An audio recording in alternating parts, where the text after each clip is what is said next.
More episodes of Shiny Happy People are coming to Prime Video. But don't expect new revelations about the Duggar family in the sophomore season of the docuseries. Shiny Happy People Season 1, subtitled Duggar Family Secrets, premiered in 2023. It focused on TLC's controversial Duggar family and their ties to the Institute in Basic Life Principles, or IBLP. Season 2, known as Shiny Happy People, A Teenage Holy War, moves on from the Duggar drama to explore the evangelical teen pop culture that exploded across the US in the 90s and the larger forces focused on harnessing that earnest faith for far-reaching influence. Shiny Happy People Season 2 premieres July 23 on Prime Video. The series comes from executive producers Blye, Faust and Cori, the same team behind Shiny Happy People, Duggar Family Secrets. Shepard and Nicole Newham direct.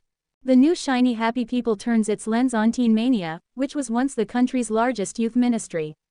The organization drew millions to their massive stadium shows, dubbed Acquire the Fire. Teens who attended the events were often inspired to swear purity oaths. They then embarked by the thousands on culturally questionable global missions, according to Amazon's synopsis of the series. But beneath the wholesome youth group illusion lies a darker undercurrent, the description continues. A high-pressure pipeline of brutal spiritual boot camps, surreal role-playing scenarios, and relentless psychological control, all under the command of a charismatic leader with endlessly expanding ambitions.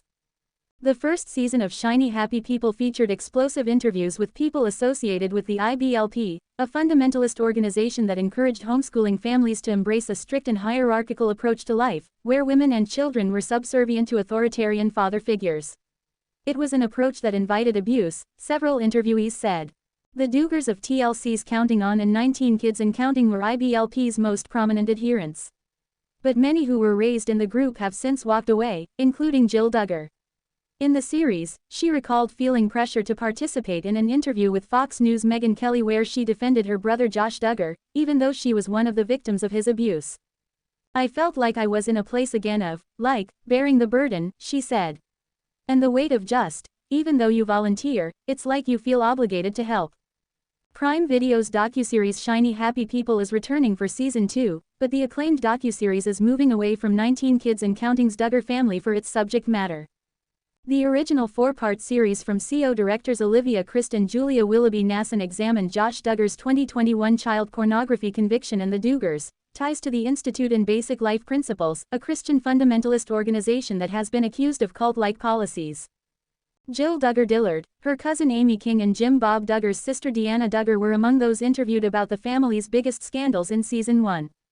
The Prime Video docuseries has been retitled Shiny Happy People, A Teenage Holy War for Season 2, as its filmmaking team delves into the rise of evangelical Christian movements among young people in the 1990s and 2000s. Watch With Us has everything you need to know about the return of Shiny Happy People for Season 2.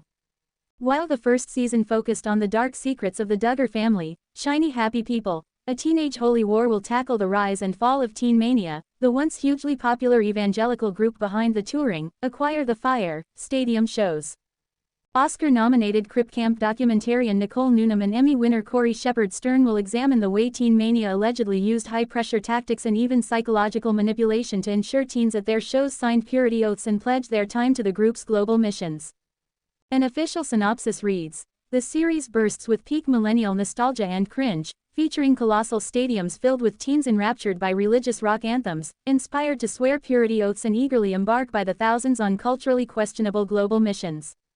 But beneath the wholesome youth group illusion lies a darker undercurrent, a high-pressure pipeline of brutal spiritual boot camps, surreal role-playing scenarios and relentless psychological control, all under the command of a charismatic leader with endlessly expanding ambitions.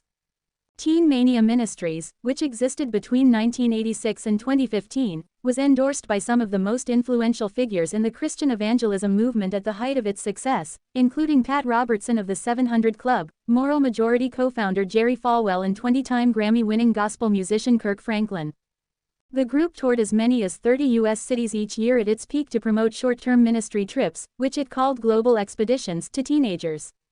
The institution faced backlash for framing its religious testimony around cultural and spiritual warfare, which critics argued could be manipulative towards the young people who attended its events.